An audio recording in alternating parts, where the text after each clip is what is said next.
All right, you bet. As you guys know,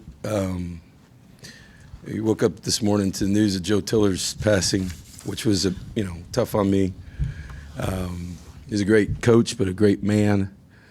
A guy that I've known since I was 18 years old, who I played for when he was a defensive coordinator at Purdue. Coached at 3 different schools with. When he was offensive coordinator at Washington State, gave me a job. He and Mike Price as a graduate assistant, and then obviously he became the head coach at Wyoming and hired me as in my first full-time job at Wyoming. And I got back together with him at Purdue for 3 years. So he's a man who had a huge impact on my life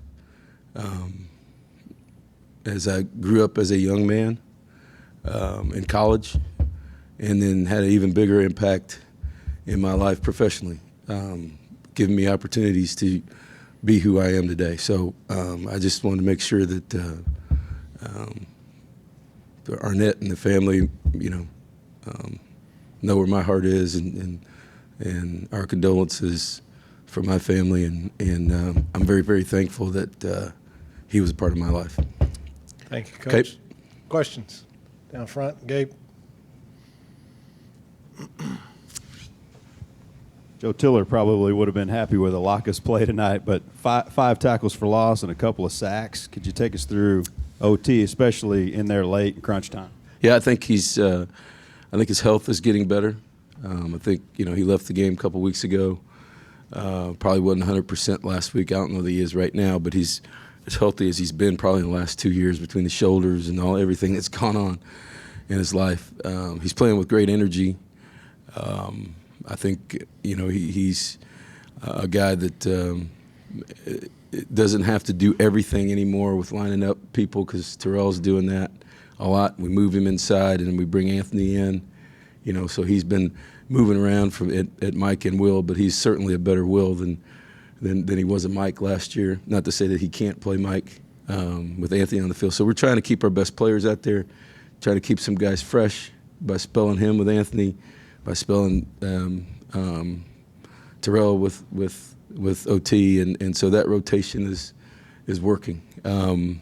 But his energy level and his play tonight was great. Now, let me say this: I think, which I've said every week, we're getting great effort from these guys. I mean, that's not a question. They haven't done everything right all the time, but their effort has been phenomenal. And as long as that continues, they're going to make mistakes, but as long as that continues, we're always going to have a chance. And I think tonight was a product of their effort combined with their belief in who they are and what they're about. And so, again, we take another step tonight in a tough SEC game. And, I didn't see a bunch of people panicking out there on the field. For young guys that are playing, I thought our older players did a nice job of really communicating. Second row, Mark, and then Christy follow up. You mentioned not panicking on the field. That kind of leads to my question about Kellen Mond. He continues to mature each week. Can you talk a little about what you saw from him, especially in the fourth quarter, as he brought the team back from 7 down? Yeah,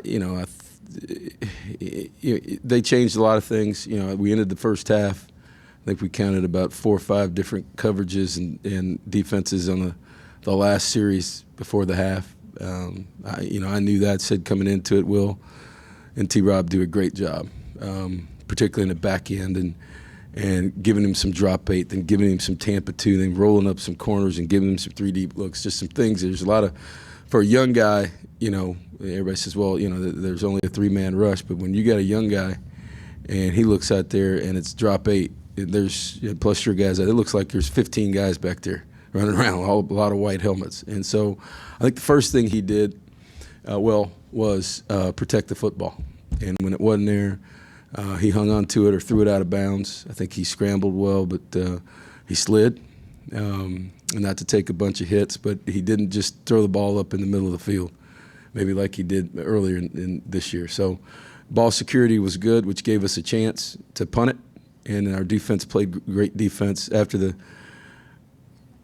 touchdown early. I think they went, four straight 3 and outs? Something like that? Yes, 3? sir. 4 straight 3 and outs in the third and fourth quarter. In the third and fourth quarter. So, that becomes a team effort, and the play calling can change at that point too. When you start feeling good about where your defense is, and field position became a big deal for us in the third and fourth quarter. We had long fields in the first half. We drove the ball. We got to midfield, and that flipped in the second half. The third and fourth quarter, we were able to keep them down there and get the ball in decent field position and capitalize on it. So he did a nice job of that. Stay on the left side, Christy, and then Travis down front.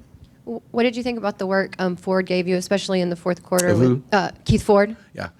With the fourth quarter, with the touchdowns and the hard running he did? Yeah, he was excellent. He's a tough guy. Felt good about it. We feel good about all our backs. I think, what's lost in this, I think Kendall Bussey came in and gave us a real spark, to really rest those guys a little bit. I don't know that Travion is completely 100% yet, but he's still really effective as a home run hitter. We're getting him back healthy. Obviously, Keith is healthy. You can see that last week with his burst, and tonight, with some tough runs. And then Bussey, I don't know what he do. He caught a couple balls, but I thought he came in. He had 3 for 13, and Yes, sir. And he caught one catches. he really gave us a spark. So those 3 guys, they understand their roles. They're all wanting to play. They're not mad. They might get mad at me a little bit as I rotate them, but there's games when guys are hot, and in a tough physical game like that, that's where Keith Ford excels, and I was really, really happy about his play tonight. Down front, Travis, then we'll go to left, Zach. What was the message to the defensive secondary after giving up a handful of big plays there in the second quarter, and what did you see from them in the second half that made the change? Well, it was pretty obvious. They decided, South Carolina, that they couldn't run it at all. And they said, the heck with it, we're just going to throw it every snap, which is not what they've been. And they did. They threw it every snap, and they were effective doing it. We had to change some things, and mix up some coverages and do some things a little bit different in the second quarter. After we gave up some yardage and some big plays, and so that obviously there were some adjustments made, particularly in the second half after the first drive. But we just got to keep getting better. I think you saw Derek Tucker come in and play a lot. Had the young corners out there with Charles and Renfro. Miles got in there and got a little shook a little bit early, but we got to keep him going because he's very, very talented. Played a little bit more dime. I think you saw Anthony out there tonight, number 18, playing a little bit more than he's played in the past, and he played okay. Gave up a big slant late in the game, but we got to get these guys out here. They got to be confident. We can't just yank them when somebody gets open or something happens. We got to keep their confidence going. We got to keep them playing, because as you see, they're capable of being pretty good, and our execution has got to continue to get better, and I think it has over the course of the season. Go Zach, and then Ben here on the right. Coach down here. Yeah. Was it the plan all along to rotate those young guys on the offensive line and to get them experience, or did the Yes. game kind of dictate that? All right. Yeah. And kind of a follow-up, the energy tonight from the stands, what did you feel about Yeah, that? let me say this too. That's great. I'm glad you brought that up. I just want to thank our fans. I thought the third and fourth quarter, I thought our fans impacted the football game. I know that our players felt the energy, particularly defensively. I think that it impacted our opponent and their ability to communicate. And I thought our fans were outstanding tonight in a close football game that needed that energy. And obviously, our players really fed off of that defensively. I mean, the way they played with the 3 and outs and the way our whole team responded, I just want to make sure that everybody knows that we're not taking that for granted. The 12th man had a huge impact on this game, and hopefully, it'll be the same next week, because it was loud. I mean, really loud, and it was great. It was a night game in Cal Field, and the energy level was high, and our players really, really appreciate it. Second row right, Ben. Then we'll go to Christy here on the left. Kevin, what's the biggest sign of growth that you've seen in this team now compared to the team that started the season? I don't know. We've won, so we've won close games. We didn't win the first close game, so I don't know what. That's probably the best way to measure it. To the left, Christy. I know that running is part of Kellen's game, but whenever he doesn't slide, does he ever concern you whenever he's running towards? Of course it does. Of course it does. So like I said, it cost us a first down. But I didn't yell at him because it was fourth and short. He's got a lot going on. And I think the last shoot he made 3 first downs at the end of the game to really kind of keep the clock moving. I think we ran off almost 3 minutes during that time, and which was a big deal because they only had 2 timeouts left and they had to use those, which gave them the ball with no timeouts left and less than 2 minutes to go. So I think we got it with 5 or something like that. Let's see, Coach. I don't know. But 5. yeah, And then with 5:54. yeah. So we ran pretty good amount of time off the clock, and him using his legs and doing that was a big deal with that. But yeah, there's always a concern when your quarterback takes off running through the middle, particularly between the hashes. So he's learned to slide. He's learned to take care of the ball, and that's all part of it. Front right, Gabe. To the back, Daryl. And Brent, you'll wrap us up. Following up on Mon's run, how huge was that play? First play, I think, from scrimmage in the fourth quarter, and Brunson comes in at his face. I don't know if he sees him or not, and almost sacks him. For him to get out of that and scramble forward for 18 yards, could you take us through just that play and how big it was? Well, he had a couple of those where it's not the big ones that were 18 yards, but the ones where we didn't lose 10 yards, where he was able to avoid the rush and scramble and maybe get 3 or 4, which gets back to field position in this game was big, particularly in the second half. So I think to answer a question earlier, where's the growth come? Some of those balls he might have thrown up, some of them he might have just been, taking the sack, but I think he moved around tonight and made something out of nothing, even when the pocket collapsed. So, like I said, he's learning, and his growth is, you see it every week. It's not as fast as everybody wants. It's not as fast as he wants, but he is getting better, just like this whole football team. Go to the back in the lights, Daryl. Coach, can you talk a little bit about how your team played defensively and how that will carry over and possibly help you momentum-wise going into next week's ball game? Yeah, just like I said, Daryl, I thought, we came out and they – they went the length of the field. They hit a big play on us early in the game on a scramble throw and a coverage breakdown. But, to go 4 straight 3-and-outs to end the game says a lot about a team that was down at that point, where the energy level might have decreased a little bit. There's always everything else that's going on the sideline. I thought our coaches did a great job of really – focusing, getting our guys focused on the sideline, and then our players did a nice job of execution. You don't go 3-4 straight 3-and-outs without guys playing hard and knowing what they're doing and playing the way they did, and then creating negative yardage plays. How many sacks we have? Looking 7. 7. So, that's and those weren't all blitzes either. There's some guys that were rushing the passer and playing with high energy.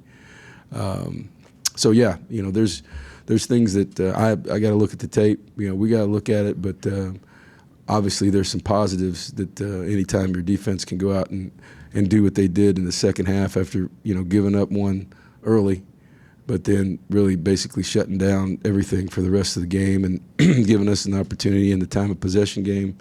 We were 7 of 16 on third down. They were 2 of 13, and so that's a big stat that kept us on the field and kept them off. Brent, you'll wrap us up. Two-parter since I'm wrapping it up. And going back to the offensive line, in terms of the wholesale substitutions with the young offensive line, what is the long-term reasoning behind that, and how much confidence must you have in those young guys to do that? Well, we do it to get them all in there at one time. And to get our guys a little bit of a breather. You saw tonight we had 3 situations where Eric's helmet got damaged, so he had to come out on a 3rd down. I think McCullum got hurt early. So they were forcing some guys in there in those other situations, and the thought process is that, we've had a lot of injuries in our offensive line particularly last year, and some guys got worn down. The ability to play these guys in meaningful situations to prepare them for games like tonight, where you got to go in there and play and be expected to be successful, not just be a backup player, but be a player. And I know it really helps the focus during the week, knowing that you're going to play in this game. I think it helps their preparation during the week, and it helps our confidence for the guys that are in there playing, particularly when you win these types of games, and these guys really feel like they really had something to do with it by playing. And on the injury front, how is your health holding up? What do you mean? You seem to have a noticeable limp and maybe some swelling and things. I know it's an uncomfortable question, but some swelling and things. What, have you been looking at my ankle? Yes. Are you looking at me? Wow. See, we're very observant. No, I did some stuff in practice. I was trying to do too much this week. So I found out that I'm 53 years old now, not 23. And our players are pretty good. I think my playing days are over. Trying to do too much at practice, but the recovery piece, I'm fine. It's an ankle. It's not anything more than that. So. I promise that's the last swelling question. Yeah, I didn't think you looked at me like that, Brent. I gotta. Wow, I don't know, man. I appreciate it though. Thanks for looking out for me. Anything else? Anybody else need to? No, I'm good. Anybody else want to video me limping out of here today? All right, have a nice night, and we'll see you Tuesday.